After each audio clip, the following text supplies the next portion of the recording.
The more time you spend in the emotions of shame, guilt, apathy, grief, fear, sexual desire, and lust and anger, the more you're going to attract more of that energy into your life. So if you're wanting to improve your life and you want to experience more love and joy, and you actually need to learn to embody that emotion right now. Welcome to Empower and Evolve, the vortex of growth that you have been looking for. I am your host, Kat Tanniberg. I'm a mindset coach for female leaders, and I am committed to helping you cultivate the mindset shifts that generate you wild success. Each episode, we explore ways to tap into your true potential. We face the shadows that hold you back, and we embrace the journey toward your most abundant life. If you love what you learn here today, then I invite you to share this episode with someone that needs to hear it. Hello, my love. Welcome to another episode of the Empower and Evolve podcast. Today, I want to talk to you about emotional frequency and mastering your emotions. Have you ever heard the saying, emotions are energy in motion? Let that just sink in. I'll repeat it again. Emotions are energy in motion. I want to break this up a little bit. First of all, let's dive into the physics of emotions. Emotions are essentially biochemical and electrical responses in the body, which means that they carry a certain energetic charge. So when we feel an emotion, our nervous system activates a cascade of chemicals and signals, which then create a tangible energetic shift in the body, whether that's adrenaline during fear, serotonin when we're content, or endorphins during happiness. So anytime we feel an emotion, we have this energetic shift in the body, which carries a certain frequency. And in this sense, emotions are literally energy in motion because they affect our physical body. They influence our posture. They influence our muscle tension. They influence our breathing patterns. And they even influence the electromagnetic field around us, which is super, super juicy.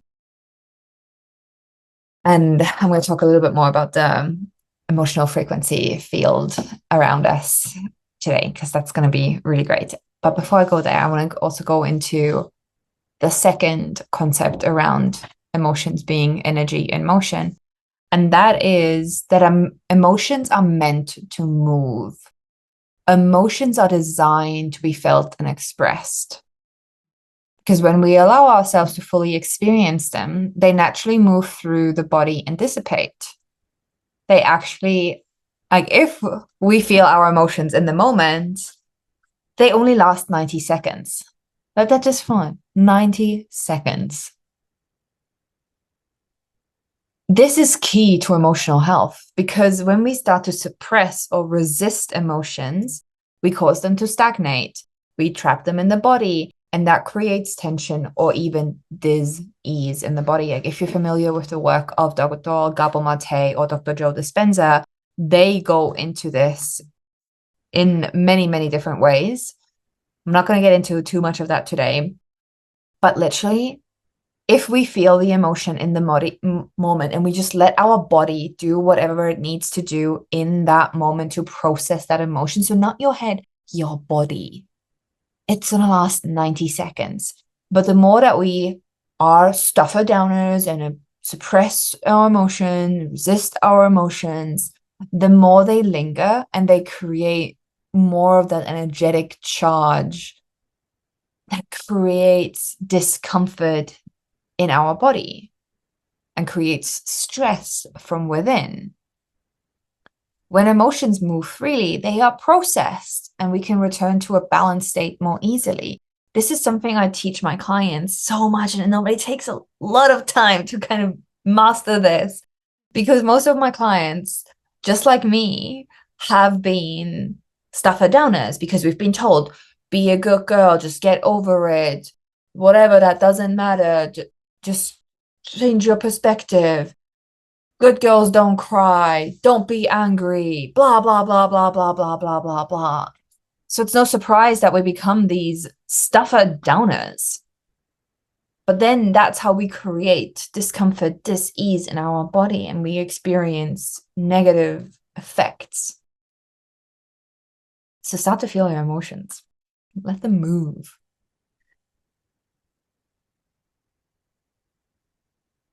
I'm actually going to share my screen here for a second.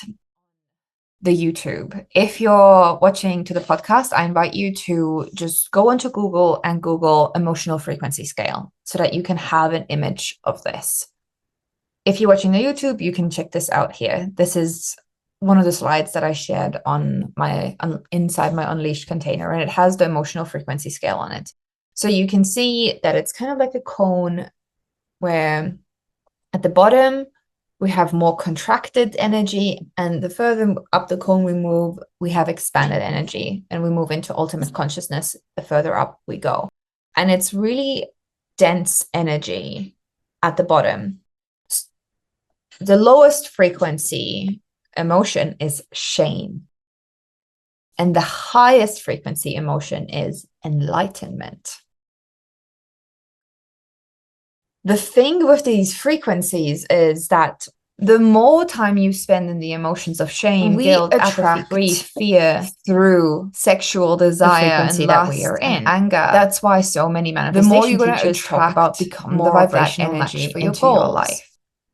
So if you're wanting to improve your life and you want to experience more love and joy, and you actually need to learn to embody that emotion right now.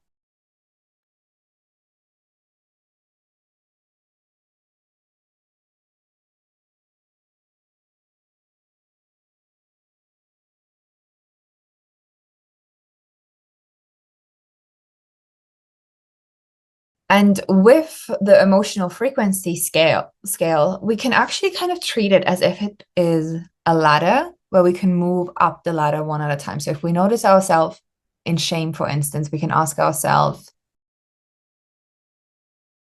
what am I ready to grieve right now? Am I ready to grieve these past versions of me that are making me feel shameful? And then if you're experiencing a lot of grief, you can almost move into fear. What am I like? What can I be afraid of right now? It sounds really weird.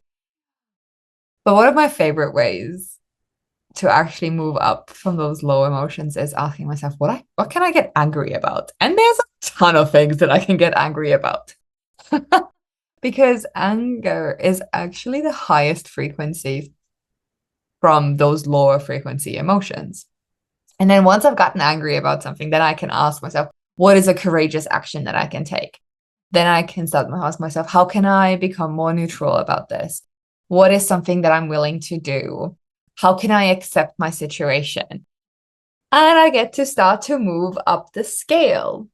The thing is, like I mentioned, this affects our manifestation. So some people then have this whole concept of, oh, I shouldn't feel low vibe emotions because if I feel low vibe emotions, I'm going to attract more of them to me. So I should just have that fake positivity, toxic positivity bullshit. That's not it. So the frequency, like I've mentioned, with those negative, I don't want to even call them negative, it's more undesirable emotions like shame and guilt. They have a lower frequency, which means they move slower. And because if we truly allow ourselves to feel an emotion in the moment within those kind of 90 seconds and just let our body process it, that slow frequency of that emotion is not going to reach outside of your energetic space fast enough. So instead, if we can move from shame to anger to neutrality to acceptance, because acceptance vibrates at such a higher vibration, it moves faster. So even if you may have felt shame just a moment ago, if you can start to move up the frequency scale into acceptance, acceptance vibrates at a way higher rate. So it will move out of your energetic field faster and attract more of it to it. So it kind of overtakes the shame, the guilt, the grief, the fear, the anger. And the same is like the more love and joy you can experience, the more peace you can experience, which are some of the highest vibe energies, emotions, the more you can start to cultivate that into your life. I know that this is a really big concept to wrap your head around, but this is why we often talk about, when it comes to manifestations, what is the emotion that you're hoping to achieve from your goal? And then starting to ask yourself, where in my life am I already feeling this emotion? So you can start to tap into that emotion more and more already now, become a vibrational match for it, and attract more of it into your life. Does that make sense? It's a big concept. You may want to listen to this a few times and then go back and look at that emotional frequency scale just to kind of wrap your head around it. So let's talk a little bit more about emotional suppression. Suppressing our emotions doesn't make them disappear. They actually just get stored in your body, which impacts your energy and well-being over time. When you suppress or numb your emotions, they don't just magically fade away. Instead, they get trapped in the body's tissues, and the muscles, and the fascia, and even in your energetic field. The lingering emotional energy lowers your vibrational set point, which affects how you show up in life and what you attract. The more you push your emotions down, the more they stagnate, creating a buildup of unprocessed emotional garbage. And the two areas in our body where we tend to store the most of our emotions is our hips and our shoulders, our chest area.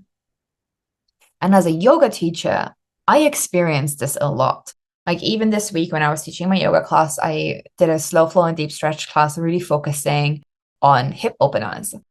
And there was a lot of sound effects from the students. There was a lot of sass that came from the students. And I said to them, of course you're being sassy today, because we're probably bringing up emotions that you've been stuffing down potentially for years. And now you're experiencing potentially anger, and you're directing it towards me because it's the easiest person to direct your anger towards. And I said to them, I'll happily take it, because I'd rather have this emotion out of your body than stuffing it down and keeping it in, which festers. And the problem is, the more you push these emotions down, remember how I was talking about that manifestation concept?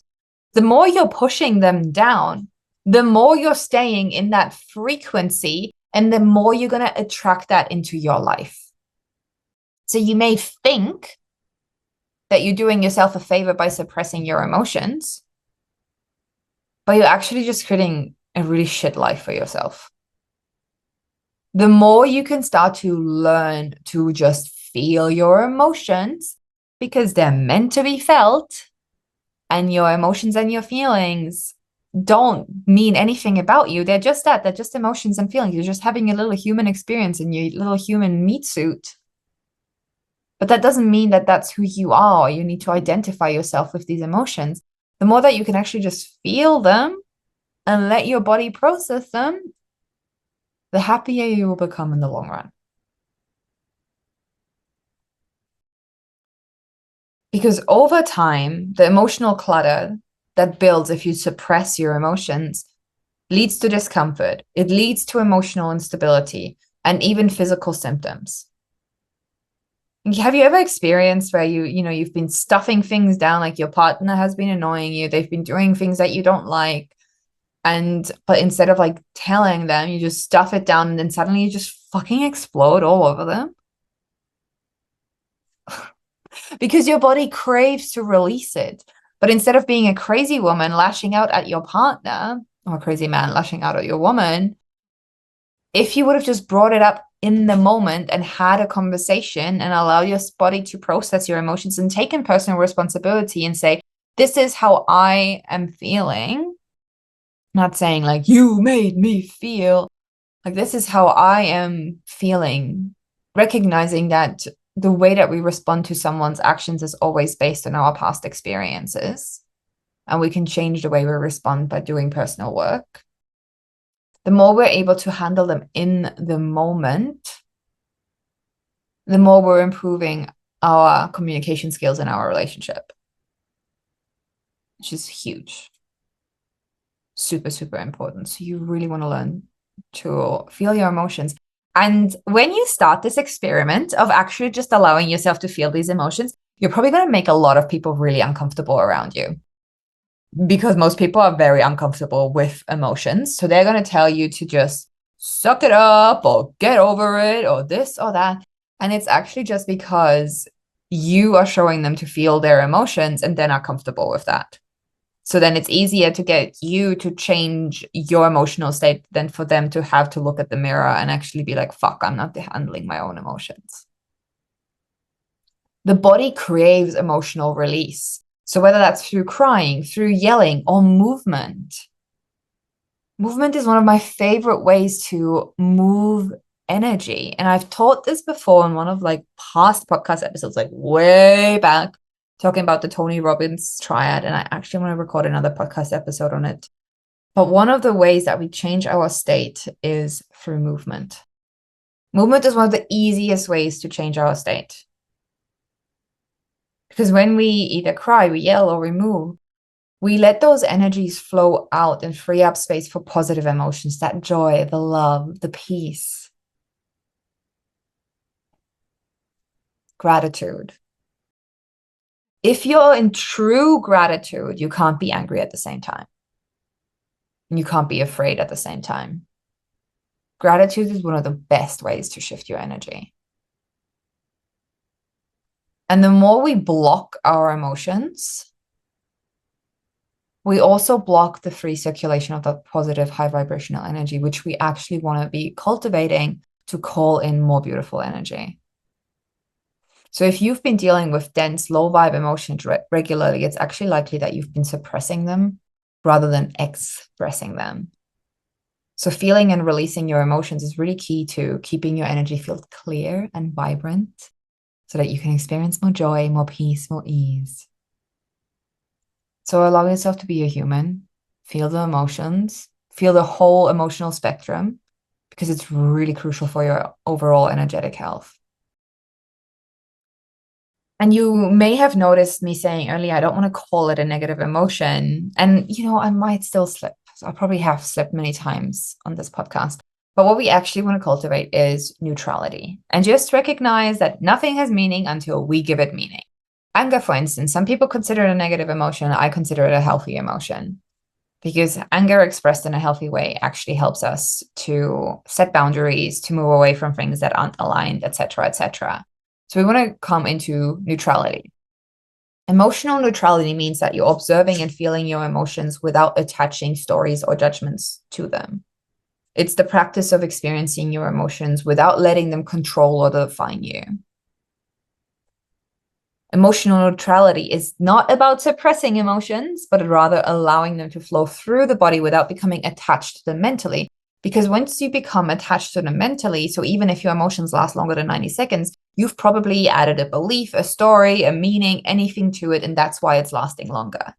The more you can become neutral, the quicker you'll be able to move through your emotions in that particular moment.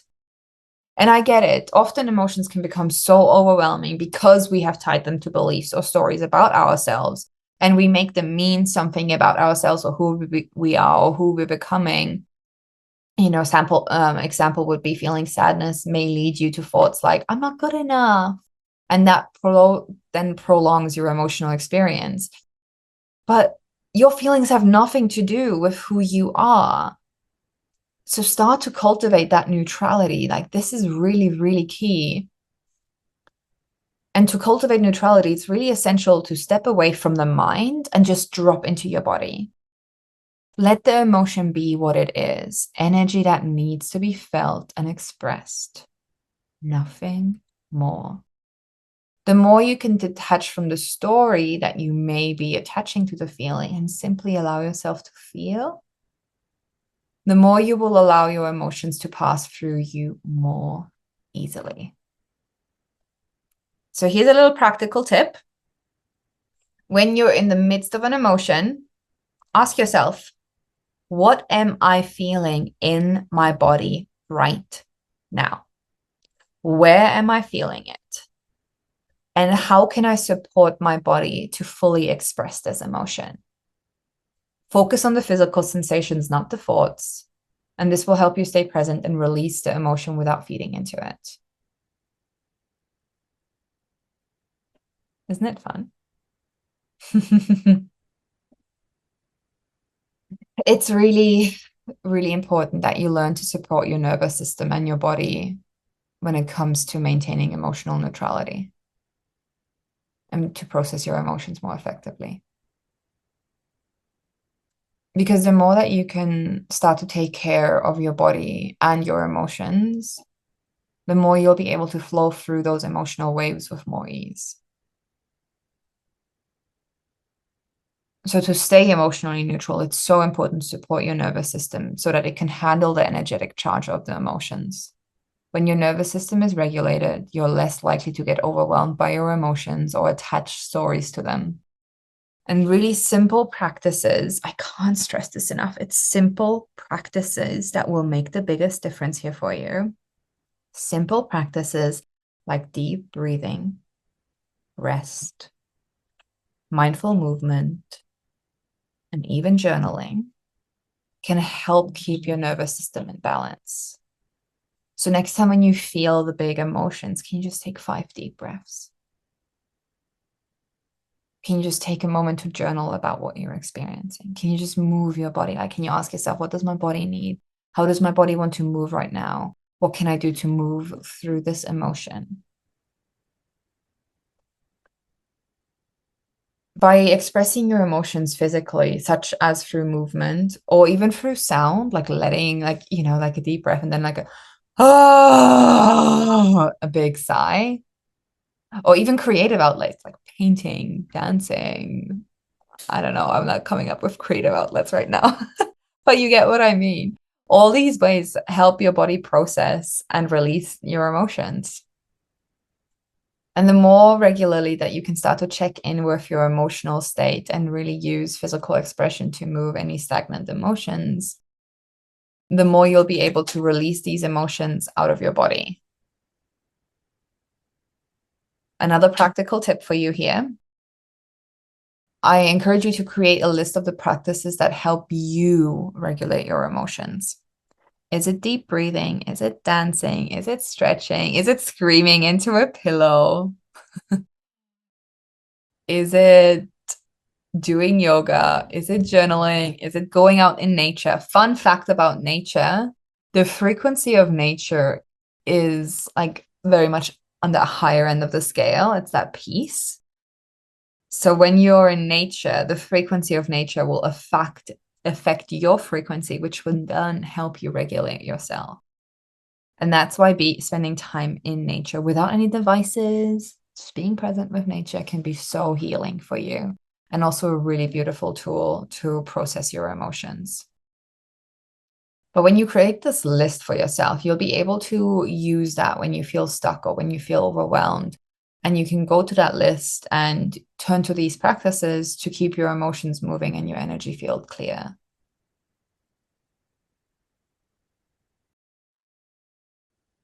Nature.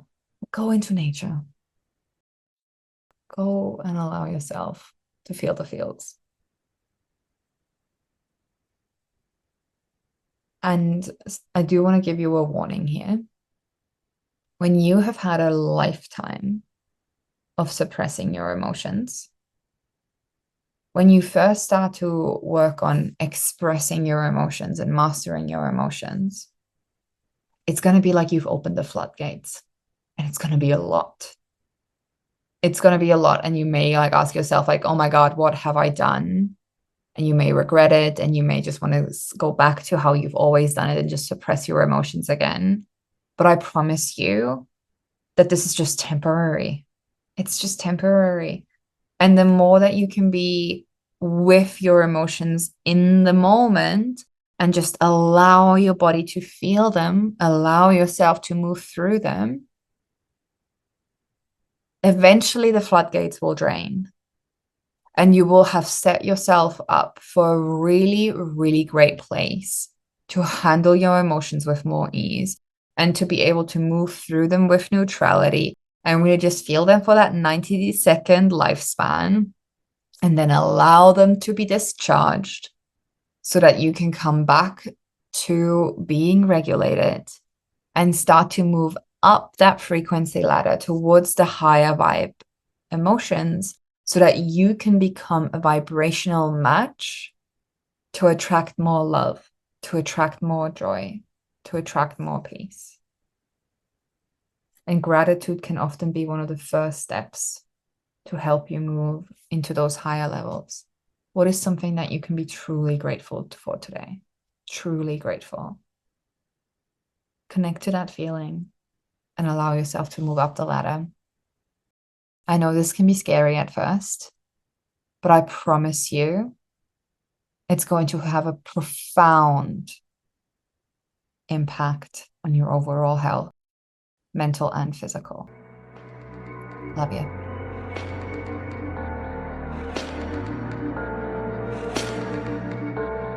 Thank you for joining me on the Empower and Evolve podcast.